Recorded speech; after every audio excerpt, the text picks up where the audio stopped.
그리고 마지막 방법은 제가 또 오늘 하는 방법인데요. 바로 요것입니다. 이게 뭐냐면은 바로 물입니다. 자, 대유민 구독자 여러분 안녕하십니까? 대유민의 정직한입니다. 영상 녹화를 하고 있는 날이 이제 3월 초인데요. 지금 시기는 바로 어떤 시기죠? 그렇죠. 조금 있으면은 봄 감자를 심는 시기가 왔습니다. 그런데 이 봄 감자를 심는 방법 여러분들 알고 계십니까? 맞습니다. 자, 이 봄 감자는요, 씨앗으로 심는 것도 아니고 그냥 감자로 심는 것도 아닙니다. 씨감자 보이시죠? 맞습니다. 이 봄 감자, 감자 재배 같은 경우는 씨감자 파종, 씨감자 종자를 따로 별도로 구매해가지고 싹을 틔워서 심어야지 되는 게 바로 봄 감자입니다. 이 씨감자 형태를 보시면 이런 식으로 담겨 있는데 여러분들도 구매를 인터넷으로 할 수 있고요. 씨감자를 좀 더 보여드리면 특징은 이런 식으로 감자의 씨앗이 씨눈이 나와 있는 게 특징입니다. 자, 이 봄 감자 심는 시기는요, 지역마다 조금 다르겠지만 대부분 2월 하순부터 3월 하순까지로 보고 계시면 됩니다. 그런데 이 심기 전에 씨감자를 미리미리 준비를 해놔야지 생육에도 좋고 수량에서도 유리합니다. 오늘 영상은 끝까지 보시면은 이 씨감자를 어떻게 잘라야 하는지와 이 씨감자를 어떻게 자른 후에 어떤 식으로 해서 싹을 틔워야 하는지를 알 수 있을 겁니다. 자, 이 씨감자를 먼저 바로 자르는 게 아니라 자르기 전에 먼저 씨감자에 대해서 알고 그 다음에 자르는 모습을 보여드리도록 하겠습니다. 먼저 씨감자는요, 이 자르기 전에 몇 개 정도만 잘라가지고 이제 씨감자의 상태를 확인하셔야 돼요. 내부 상태를 확인한 이유는 바로 흑색 신부병 때문인데요. 이 흑색 신부병에 대해서 설명을 해드리겠습니다. 흑색 신부병은 겉보기에는 멀쩡해 보여도 속이 변색되어 있을 수 있거든요.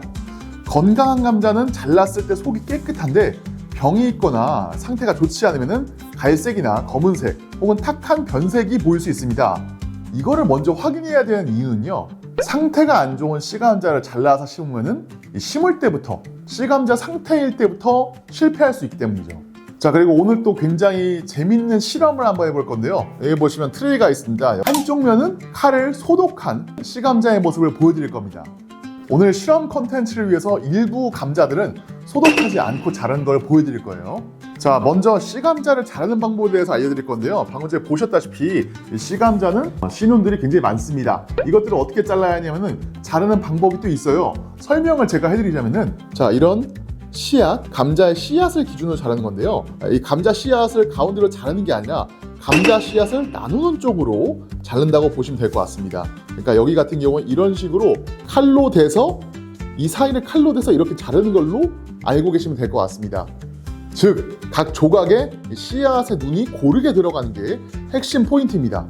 지금 제가 보여드린 씨감자도 작은 편인데 이것보다 더 작은 경우라면 통째로 심으셔야 돼요. 왜냐하면 잘랐을 때 그 씨앗이 이제 감자의 양분을 먹고 자라는 거기 때문에 너무 양분이 없으면 씨앗 잘 못 자라겠죠? 너무 작으면 감자 안에 양분이 부족해가지고 생육이라든가 발달에 굉장히 영향을 끼치겠죠. 한마디로 씨감자는 가로 세로를 갖다가 나눠서 자르는 것보다 이 씨눈, 눈이 골고루 가게 자르는 게 핵심 포인트입니다. 자, 그럼 이제 여기서 한번 제가 직접 잘라볼 건데요. 방금 전에 잠깐 언급했었는데 굉장히 중요한 게 있습니다. 바로 이 칼입니다. 여러분들께서는 씨감자를 자를 때는 이 칼을 꼭 소독해 주셔야 합니다. 별표 5개입니다. 굉장히 중요하거든요. 이 씨감자를 아무리 좋은 걸 쓴다고 해도 이 칼을 통해서 세균이라든가 바이러스가 침투할 수 있기 때문에 칼을 꼭 소독해 주는 게 좋습니다. 칼을 소독하는 방법은 몇 가지가 있는데요. 일단 가장 많이 쓰는 방법은 바로 끓는 물에다가 칼을 담궈 놓고 소독을 하는 방법입니다. 네, 그렇게 해서 자를 때마다 소독을 해서 하면 굉장히 확실하게 칼을 굉장히 깔끔하게 쓸 수 있다는 거죠. 그리고 다른 방법도 찾아보니까 이 칼을 불에 달구거나 토치로 갖다가 달궈가지고 소독하는 방법도 있는데 사실 저는 개인적으로는 추천드리고 싶지는 않습니다. 화상 위험도 있고 칼을 이 토치로 갖다가 데우면은 화상 위험도 있고 토치로 갖다가 하는 거를 추천드리진 않습니다. 그리고 마지막 방법은 제가 또 오늘 하는 방법인데요. 바로 요것입니다. 이게 뭐냐면은 바로 락스물입니다.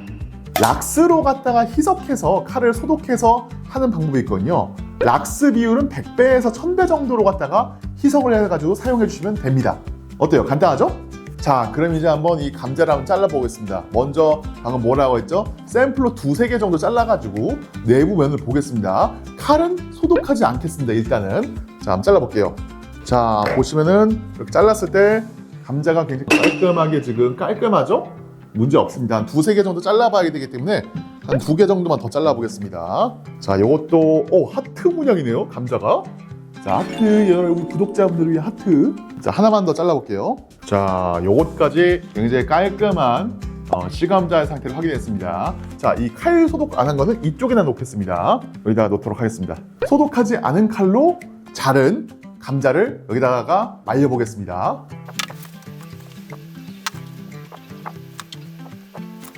자, 여기 트레이는 제가 한번 칼을 소독해서 잘라보도록 하겠습니다. 자, 이 락스물 소독은 방금 말씀드렸다시피 락스랑 물의 비율을 100배 혹은 1000배 희석해도 되고요. 간단합니다. 칼을 담궈가지고 소독을 한 다음에 자르면 됩니다. 자, 잘라볼게요. 자, 확실하게 하기 위해서 자를 때마다 이렇게 소독을 해서 자르도록 하겠습니다. 독하네요, 좀. 자, 이렇게 해서 소독을 한 감자의 모습은 이렇게 되어 있습니다, 여러분들. 자, 그 다음에 중요한 정보를 하나 말씀드릴 건데요. 이렇게 심은 씨감자들을 바로 심느냐? 그건 아닙니다. 이 보시다시피 자른 직후에는 절단면이 아직 상처가 나 있는 상태라서 바로 심는 게 아니라 일정 기간 좀 말려주는 시간이 필요합니다. 이 과정이 바로 큐어링이라고 하는 건데요.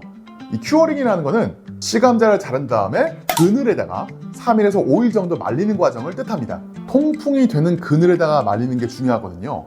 이 씨감자는 자르고 난 다음에 이 절단면에서 감자를 보호하려고 녹말이 나와요. 그래서 그 절단면이 녹말로 굳어져 가지고 안정화시키는 과정이 있는데 그게 바로 큐어링입니다. 자, 이렇게 해서 오늘 저희가 씨감자 자르는 방법에 대해서 제가 알려드렸는데요. 오늘 영상이 유익하시다면 좋아요와 구독, 댓글 한번 부탁드리겠습니다. 지금까지 대유민의 정직한이었습니다. 감사합니다.